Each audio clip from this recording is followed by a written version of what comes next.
Welcome. Today we are going to see about analog signals and digital signals. Myself is F. Anthony Jeffrey Voss, Assistant Professor, working in National Engineering College. Analog signal. An analog signal is a continuous signal for which the signal variable represents a time varying quantity. என்ன சொல்ல வராங்கன்னா analogue signal வந்து டைமுக்கு ஏத்தாப்புல vary ஆகிட்டே இருக்கும். இப்போ time வந்து 0 அப்படின்னு வச்சுக்கோங்க, சிக்னலோட வேல்யூ வந்து 1 அப்படின்னு வச்சுக்கோங்க. டைம் 1ஆ இருக்கச்சுல சிக்னலோட வேல்யூ வந்து 3ஆ இருக்கும். டைம் 2ஆ இருக்கச்சுல இல்லை சிக்னலோட வேல்யூ வந்து -3ஆ இருக்கும். அடுத்த டைம் 3 இருக்கச்சுல சிக்னலோட வேல்யூ வந்து 4ஆ இருக்கும். அடுத்த டைம் 5 இருக்கச்சுல சிக்னலோட வேல்யூ -5ஆ இருக்கும். இந்த மாதிரி கண்டினியூஸாக சிக்னலோட வேல்யூ டைமுக்கு ஏற்றாப்புல மாறிக்கிட்டே இருக்கும். இப்போ நீங்கள் பார்க்குறது வந்து ஒரு அனலாக் சிக்னல். இப்போ இந்த அனலாக் சிக்னல் பார்த்தீங்கன்னா டைம் ஆக்சிஸ் இங்கே இருக்குது, எக்ஸ் ஆக்சிஸ், இதில் தான் டைம் நம்ம பிளாட் பண்ணுவோம். இந்த ஆக்சிஸ்க்கு ஈக்குவலண்ட்டாக வோல்டேஜோட சிக்னல் வந்து வேரி ஆகிக்கிட்டே இருக்குது. இதுதான் அனலாக் சிக்னல். ஓகே, இப்போ நமக்கு வந்து அனலாக் சிக்னலை கிராஃபில் பிளாட் பண்ணியிருக்கோம். இப்போ ஒய் ஆக்சிஸ் பார்த்தீங்கன்னா வோல்டேஜ் இருக்குது, எக்ஸ் ஆக்சிஸ் பார்த்தீங்கன்னா டைம் இருக்குது. டைமுக்கு ஈக்குவலண்ட்டாக நமக்கு வந்து வோல்டேஜ் சேஞ்ச் ஆகிட்டு இருக்கு. இதுதான் வந்து நமக்கு அனலாக் சிக்னல்னு சொல்கிறது. அனலாக் சிக்னல் எங்கேருந்து கிடைக்கும் நமக்கு? அனலாக் சிக்னல் வந்து நேச்சர்லேருந்து வருது. For example temperature, wind flow, ocean waves, continental plate movement, sound from nature, birds sound, dog sound எல்லாமே நமக்கு வந்து என்னது அனலாக் சிக்னல் தான். நம்ம நேச்சர்லேருந்து என்னெல்லாம் கிடைக்குதோ அது எல்லாமே நமக்கு வந்து கண்டினியூஸ் இன் டைம் தான் இருக்கும். அதனால நமக்கு கிடைக்கக்கூடிய எல்லா சிக்னலும் அனலாக் சிக்னலாக தான் இருக்கும். ஃபார் எக்ஸாம்பிள் இந்த கிராஃப் பார்த்தீங்கன்னா நம்ம டெம்பரேச்சருக்கும் டைமுக்கும் உள்ள கிராஃப். கீழே வந்து எக்ஸ் ஆக்சிஸில் நமக்கு டைம் இருக்குது, ஒய் ஆக்சிஸில் வந்து டெம்பரேச்சர் இருக்குது. இந்த கிராஃப் வந்து பாலைவனத்தில் டெம்பரேச்சர் டேட்டா.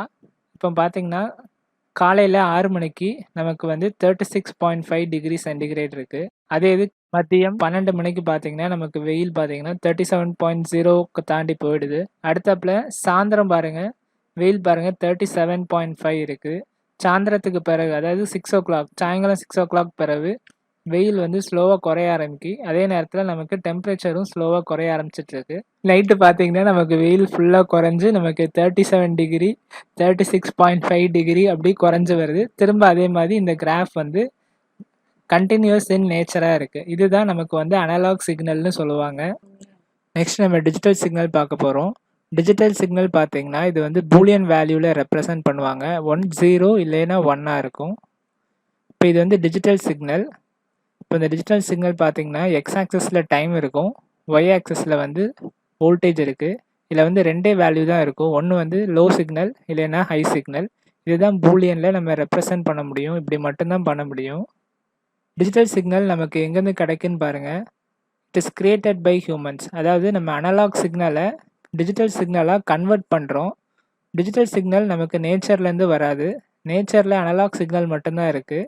அனலாக் சிக்னலை நம்ம டிஜிட்டல் சிக்னலாக கன்வெர்ட் பண்ணுறோம். இது ஹியூமன்ஸ் தான் கிரியேட் பண்ணுறாங்க டிஜிட்டல் சிக்னல்ஸை. ஏன் நம்ம டிஜிட்டல் சிக்னல்ஸாக மாற்றுறோம் அனலாக் சிக்னலை?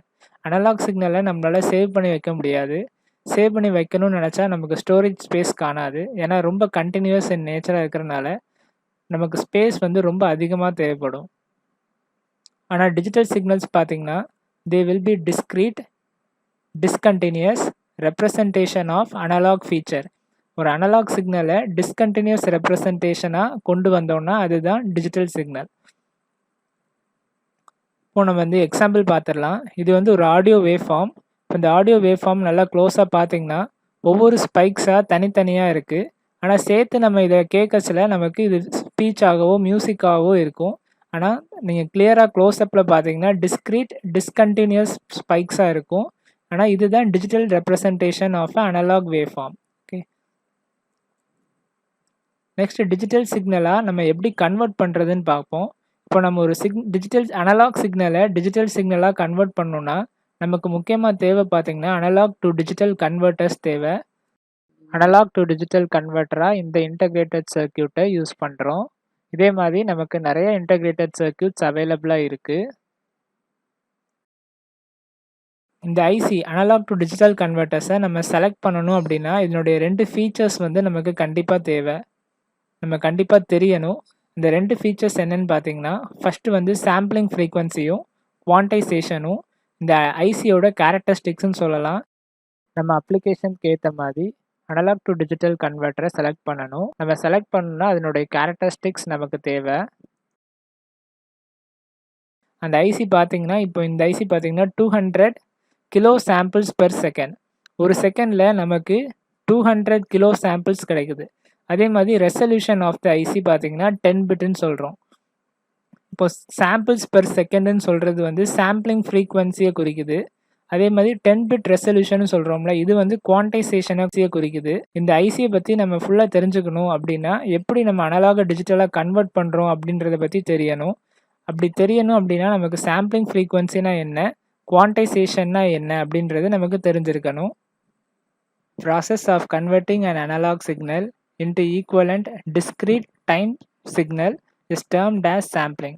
அதாவது ஒரு அனலாக் சிக்னலை டிஸ்க்ரீட் டைம் சிக்னலாக கன்வெர்ட் பண்ணோன்னா அது பேர் தான் சாம்பிளிங்னு சொல்லுவாங்க. சாம்பிள் பண்ணோம் அப்படின்னா நமக்கு சாம்பிளிங் தியரம் அப்படின்னு ஒன்று இருக்குது. அது என்னன்னு பார்த்துடலாம்.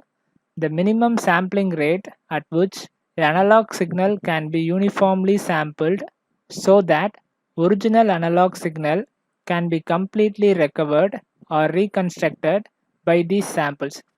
Sampling frequency should be greater than or equal to 2 into input frequency. இப்போ input frequency 3 Hz ன்னு வச்சுக்கோங்க. Sampling frequency it should be greater than 6 Hz. 6 Hz அதிகமாக இருந்தால் தான் நம்மளால் என்ன பண்ண முடியும்னா இன்புட் அனலாக் சிக்னலை சாம்பிளிங் பண்ண பிறகு நம்மளால் ரீகன்ஸ்ட்ரக்ட் பண்ண முடியும்.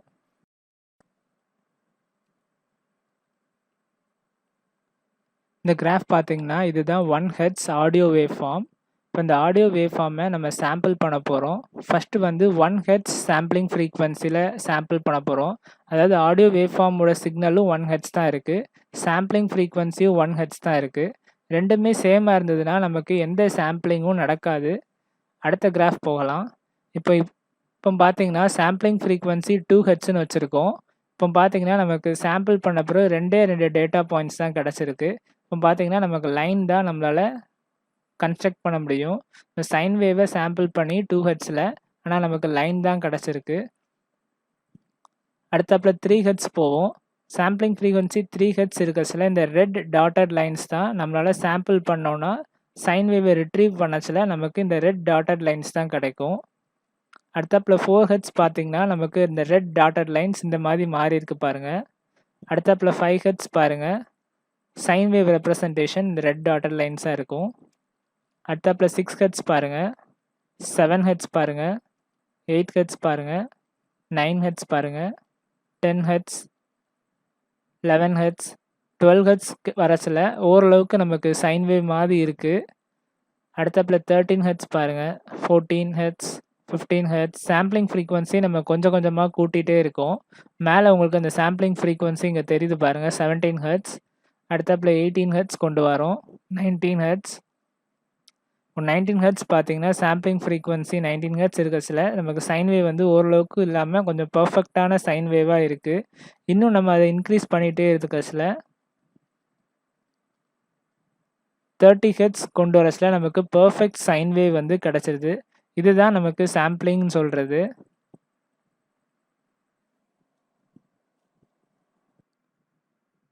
Quantization of a digital signal. Quantization is a process of representing a variable by a finite set of discrete values. என்ன சொல்ல வராங்கன்னா, ஒரு அனலாக் வேல்யூவை இல்லை அனலாக் சிக்னலை ஃபைனைட் செட் ஆஃப் பைனரி வேல்யூவில் ரெப்ரசன்ட் பண்ணுறது தான் குவான்டைசேஷன். இல்லை அப்படின்னா ரவுண்டிங் ஆஃப் ஆர் ட்ரங்கேட்டிங் தான் எக்ஸாம்பிள்ஸ் ஆஃப் குவான்டைசேஷன் ப்ராசஸ். இப்போ இந்த கிராஃப் பார்த்தீங்கன்னா உள்ளே வந்து ஒரு சைன் வேவ் இருக்குது பாருங்கள். இந்த சைன் வேவோட வோல்டேஜ் பார்த்தீங்கன்னா கண்டினியூஸ்லி வேரியிங் சிக்னல், நமக்கு ஒரு அனலாக் வோல்டேஜ் சிக்னல் உள்ளே இருக்குது. இதை நம்ம குவான்டைஸ் பண்ணுறோம் அப்படின்னா ஃபஸ்ட் இந்த பாயிண்ட் எடுத்துக்கோங்க. இந்த பாயிண்டில் நமக்கு பைனரி ரெப்ரசன்டேஷன் என்ன இருக்கும், 1001. அனலாகோட வேல்யூ என்னன்னு பார்த்தீங்கன்னா 5 வோல்ட்டை நம்ம ரெப்ரசன்ட் பண்ணுறது வந்து 101 இருக்கும். அடுத்தாப்புல நமக்கு அனலாகில் வந்து 5.1 கிடைக்கும். 5.1 வோல்ட்டை நம்ம ரெப்ரசன்ட் பண்ண மாட்டோம். அதுக்கு பதிலாக நம்ம அடுத்த வேல்யூ என்ன தான் எடுப்போம், 6 வோல்ட், அதாவது 110, இதை தான் நம்ம ரெப்ரசன்ட் பண்ணுவோம். 5க்கு பிறகு 6 தான் போவோம். இதுதான் quantisation process, rounding off process. 5.1, 5.2, 5.3 எதுவுமே நமக்கு இங்கே இருக்காது. 5 கிடைக்கும், அடுத்தாப்புல 6 தான் இருக்கும். அதே மாதிரி 6.1, 6.2 எதுவும் இருக்காது, அடுத்தாப்புல 7 தான் இருக்கும். இந்த மாதிரி நம்ம ரவுண்ட் ஆஃப் பண்ணுறது தான் குவான்டைசேஷன் ப்ராசஸ்ன்னு சொல்லுவோம். நம்ம இது வந்து எக்ஸாம்பிளாக நம்ம பார்க்கலாம்.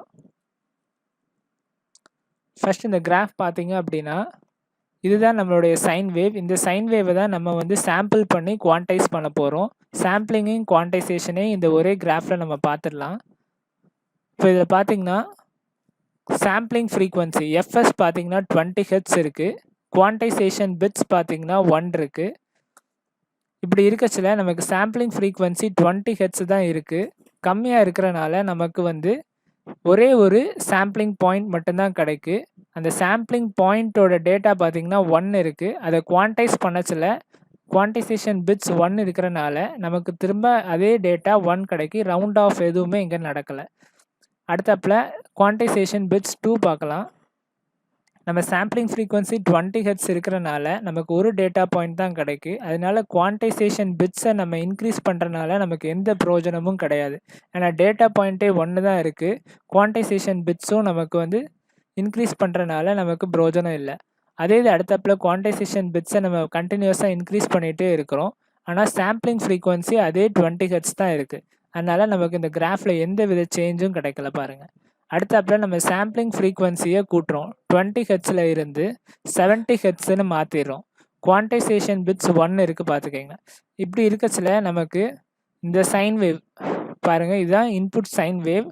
இந்த சைன் வேவுக்கு பார்த்தீங்கன்னா நமக்கு குவான்டைசேஷன் பிட்ஸ் வந்து 1 இருக்குது. சாம்பிளிங் ஃப்ரீக்வன்சி வந்து 70 ஹெர்ட்ஸ் இருக்குது. இப்படி இருக்கச்சில நமக்கு 4 டேட்டா பாயிண்ட்ஸ் கிடைக்கு, 4 டேட்டா பாயிண்ட்ஸ் கிடைக்கு. இந்த 4 டேட்டா பாயிண்ட்ஸையும் நம்ம குவான்டைஸ் பண்ணுறோம். குவான்டைசேஷன் பிட்ஸ் 1 இருக்கிறனால ஃபஸ்ட்டு டேட்டா பாயிண்ட் பார்த்தீங்கன்னா இதில் வந்து உனக்கு 1 இருக்கும், டேட்டாவும் 1 இருக்குது. செகண்ட் குவான்டைசேஷன் பாயிண்ட் பாருங்கள், ஆக்சுவல் வேல்யூ பார்த்தீங்கன்னா 0.1045 இருக்குது. ஆனால் குவான்டைஸ்டு வேல்யூ பார்த்தீங்கன்னா 0 தான் இருக்குது. அதே மாதிரி அடுத்தது பாருங்கள், நமக்கு ஆக்சுவல் வேல்யூ -1 இருக்குது, குவான்டைஸ்ட் வேல்யூ 0-0.9 இருக்குது. ஓகே, இந்த மாதிரி நமக்கு டிஃப்ரென்ஸ் இருக்குது. அடுத்தப்பில் குவான்டைசேஷன் பிட்ஸ் 2 பார்ப்போம். குவான்டைசேஷன் பிட் 3 பாருங்கள். அடுத்தப்பில் குவான்டைசேஷன் பிட்ஸ் 4 பாருங்கள். 3க்கும் 4க்கும் உங்களுக்கு நல்ல டிஃப்ரென்ஸ் தெரியும் பாருங்கள். இந்த பாயிண்ட் எடுத்துக்கோங்க. இப்போ குவான்டைசேஷன் பிட் பாருங்கள், நமக்கு 3 வச்சுருக்கோம், இங்கே வந்து நமக்கு 0 வேல்யூ கிடைக்கு. குவான்டைசேஷன் 4 பாருங்கள், நமக்கு வந்து 0.125 கிடைக்கு. ஓகே, இதுதான் quantisation, rounding off to the nearest value. இப்போ இந்த குவான்டைசேஷன் பிட்ஸ்னால் என்னதுன்னு உங்களுக்கு புரியுதா? குவான்டைசேஷன் பிட்ஸ் அதிகமாக இருந்தால் மட்டும்தான் நமக்கு வந்து ரெசல்யூஷன் அதிகமாக கிடைக்கும். குவான்டைசேஷன் பிட்ஸ் கம்மியாக இருக்க நம்மளால் ரெசல்யூஷன் வந்து நமக்கு ரொம்ப கம்மியாக இருக்கும். ரெசல்யூஷன்னா என்ன? ரெசல்யூஷன்னா 0.1 அப்படின்றது நமக்கு என்னென்னு கிடைக்குது, இங்கே 0ன்னு கிடைக்குது. அப்போ உனக்கு 0.1 ரெசல்யூஷன் இல்லை. அதே இது குவான்டைசேஷன் பிட்ஸ் 4 இருக்கச்சில் நமக்கு பார்த்தீங்கன்னா 0.1 அப்படின்றத நம்ம 0.125 அப்படின்னு கொண்டு வந்துடுறோம். அப்போ நமக்கு வந்து இதில் ரெசல்யூஷன் கொஞ்சம் அதிகம் இருக்குது. இதுதான் குவான்டைசேஷன் பிட்ஸ், குவான்டைசேஷன் ரெசல்யூஷன் சொல்லுவாது. இன்னும் நம்ம குவான்டைசேஷன் பிட்ஸை இன்க்ரீஸ் பண்ணுறோம் பாருங்கள். 5, 6, 7, 8, 9, 10 பிட் ரெசல்யூஷன் சொல்கிறாரு. இப்போ பார்த்தீங்கன்னா நமக்கு 0.104 வந்து நம்ம 0.105, 0.001 ரெசல்யூஷன் நமக்கு இந்த குவான்டைசேஷன் பிட்ஸ் 10 இருக்கும்போது நமக்கு ரெசல்யூஷன் 0.001 அளவுக்கு இருக்குது. அடுத்தாப்புல நம்ம சாம்பிளிங் ஃப்ரீக்வன்சி இன்னும் இன்க்ரீஸ் பண்ணலாம். நம்ம சாம்பிளிங் ஃப்ரீக்வன்சி இன்க்ரீஸ் பண்ணச்சுல நமக்கு இந்த இடத்துல நமக்கு நிறையா டேட்டா பாயிண்ட்ஸ் கிடைக்கு பாருங்கள். இப்போ 120 ஹெர்ட்ஸ் சாம்பிளிங் ஃப்ரீக்வன்சி வச்சுருக்கோம். நமக்கு 1, 2, 3, 4, 5, 6, 7, 8 டேட்டா பாயிண்ட்ஸ் கிடைக்கு. குவான்டைசேஷன் பிட் நம்ம 1 வச்சுருக்கோம். அதனால நம்மளுடைய சைன் வேவை நம்ம ரீகன்ஸ்ட்ரக்ட் பண்ணச்சில் அது பெர்ஃபெக்ட் சைன் வேவாக இல்லாமல் இந்த எல்லோ கிராஃப் பார்த்தீங்கன்னா இந்த எல்லோ கிராஃப் மாதிரி ரீகன்ஸ்ட்ரக்ட் பண்ணச்சில் நமக்கு கிடைக்கும். ஒரு ட்ரபிசாய்டல் கிராஃப் மாதிரி இருக்குது பாருங்கள். நம்ம குவான்டைசேஷன் பிட்ஸ் அதாவது ரெசல்யூஷன் பிட்ஸ் இதை வந்து நம்ம இன்க்ரீஸ் பண்ணுவோம். 2 வைக்கிறோம். குவான்டைசேஷன் பிட்ஸ் 3 இருக்கச்சில பாருங்கள் கிராஃப் என்ன ஆகுதுன்னு உங்களுக்கு தெரியுதா? குவான்டைசேஷன் பிட்ஸ் 4ன்னு மாற்றுறோம். அடுத்தப்பில் 5ன்னு மாற்றுறோம். இப்போ பார்த்தீங்களா இன்னும் நமக்கு ஓரளவுக்கு பர்ஃபெக்டான சைன் வேவ் இல்லைன்னா இந்த இடத்துல பார்த்தீங்கன்னா நமக்கு டிஃப்ரென்ஸ் அதிகமாக இருக்குது. ஆனால் நம்மளுடைய குவான்டைசேஷன் வேல்யூ அதாவது ரெசல்யூஷன் பார்த்தீங்கன்னா இங்கே 0.809 இருக்க வேண்டிய இடத்துல -0.8125 இருக்குது. ஓகே, இதுதான் குவான்டைசேஷன் பிட்ஸ். இன்னும் நம்ம குவான்டைசேஷன் பிட் 6 மாற்றுறோம், 7 மாற்றுறோம், 8 மாற்றுறோம், 9, 10 கொண்டு வச்சுல நமக்கு ரெசல்யூஷன் இன்னும் இன்க்ரீஸ் ஆயிடுது. அடுத்தப்பில் நம்ம சாம்பிளிங் ஃப்ரீக்குவன்சியை இன்க்ரீஸ் பண்ணி பார்ப்போம். இப்போ சாம்பிளிங் ஃப்ரீக்குவன்சி நம்ம 170 ஹெர்ட்ஸ்ன்னு மாற்றிருக்கோம். குவான்டைசேஷன் பிட்ஸ் வந்து 1ன்னு இருக்குது. இப்படி இருக்கச்சில பார்த்தீங்கன்னா நமக்கு 1, 2, 3, 4, 5, 6, 7, 8, 9, 10, 11 ஒரு சைன் வேவுக்கு நம்ம 11 டேட்டா பாயிண்ட்ஸ் கிடைக்கு. 11 டேட்டா பாயிண்ட்ஸில் நம்ம குவான்டைசேஷன் பிட்ஸ் 1ன்னு இருக்கிறனால நமக்கு நிறையா எரர் இருக்குது. அதே இது நமக்கு குவான்டைசேஷன் பிட்ஸ் 10 வரச்சில் நமக்கு என்னன்னு பாருங்கள், ஓரளவுக்கு பர்ஃபெக்ட் சைன் வேவ் வந்து நமக்கு அப்படியே ரீகன்ஸ்ட்ரக்ட் ஆகிடுது. இதுதான் நமக்கு சாம்பிளிங் ஃப்ரீக்வன்சிக்கும் குவான்டைசேஷன் பிட்ஸ் இல்லை ரெசல்யூஷன் அப்படின்றதுக்கும் நமக்குள்ள இது. அப்போ எப்போவுமே நம்ம வந்து ஒரு analog to digital converter select பண்ண போகிறோம் அப்படின்னா சாம்பிளிங் ஃப்ரீக்வன்சி அதிகமாக இருக்கணும், குவான்டைசேஷன் பிட்ஸும் அதிகமாக இருக்கணும். அப்படி ஒரு analog to digital converter select பண்ணோன்னா நமக்கு அனலாக் சிக்னலை பர்ஃபெக்டாக டிஜிட்டல் சிக்னலாக கன்வெர்ட் பண்ண முடியும். நம்ம சாம்பிளிங் ஃப்ரீக்வன்சியை இன்னும் இன்க்ரீஸ் பண்ணி பார்க்கலாம். இப்போ வந்து சாம்பிளிங் ஃப்ரீக்வன்சி 220 ஹெர்ட்ஸ் கொண்டு வந்திருக்கோம். குவான்டைசேஷன் பிட்ஸ் 1 இருக்குது. இப்போ நான் ஒவ்வொன்றாக குவான்டைசேஷன் பிட்ஸை இன்க்ரீஸ் பண்ணுறேன் பாருங்கள். 2, 3, 4, 5, 6, 7, 8, 9, 10 இப்போ பார்த்தீங்கன்னா பர்ஃபெக்ட் சைன் வேவ் அப்படியே உங்களுக்கு வந்து கிடச்சிருது.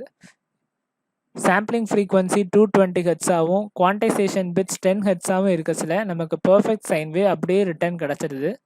இன்னும் நம்ம வந்து சாம்பிளிங் ஃப்ரீக்வன்சி இன்க்ரீஸ் பண்ணி பார்க்கலாம். 270 ஹெர்ட்ஸ் இருக்கச்சில என்ன நடக்குன்னு பாருங்கள். இது குவான்டைசேஷன் பிட்ஸ் 2ஆக இருக்குது. 3, 4, 5, 6, 7, 8, 9, 10 இப்போ பார்த்தீங்கன்னா நமக்கு எரர்ஸ் வந்து ரொம்ப கம்மியாக இருக்குது பாருங்கள்.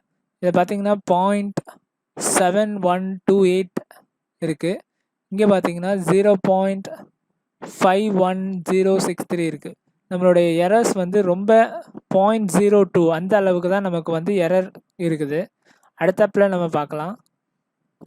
சாம்பிளிங் ஃப்ரீக்வன்சி 320 ஹெர்ட்ஸ் வச்சுருக்கோம். குவான்டைசேஷன் பிட்ஸ் 1 வச்சுருக்கோம். பார்த்திங்கன்னா நமக்கு இந்த மாதிரி ஒரு சிக்னல் கிடைக்கு. குவான்டைசேஷன் பிட்ஸை நம்ம இன்க்ரீஸ் பண்ண ஆரம்பிக்கிறோம். குவான்டைசேஷன் பிட்ஸ் 10 இருக்கச்சில பாருங்கள் நமக்கு எரர் ரொம்ப மினிமமாக இருக்குது. அதே மாதிரி சைன் வேவ் வந்து பர்ஃபெக்டாக நம்ம ரீகன்ஸ்ட்ரக்ட் பண்ணிடலாம். இது சாம்பிளிங் ஃப்ரீக்வன்சி 370 ஹெர்ட்ஸுக்குள்ளது.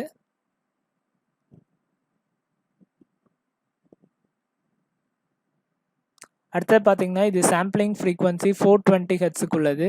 குவான்டைசேஷன் பிட்ஸ் 1 இருக்குது. இப்போ நம்ம சாம்பிளிங் ஃப்ரீக்வன்சி ரொம்ப அதிகமாக இருக்கிறனால நமக்கு நிறையா டேட்டா பாயிண்ட்ஸ் இந்த இடத்துல கிடச்சிருக்கு பாருங்கள். இப்படி இருக்கச்சில நம்ம வந்து பர்ஃபெக்டாக சைன் வேவை வந்து மேட்ச் பண்ண முடியும்.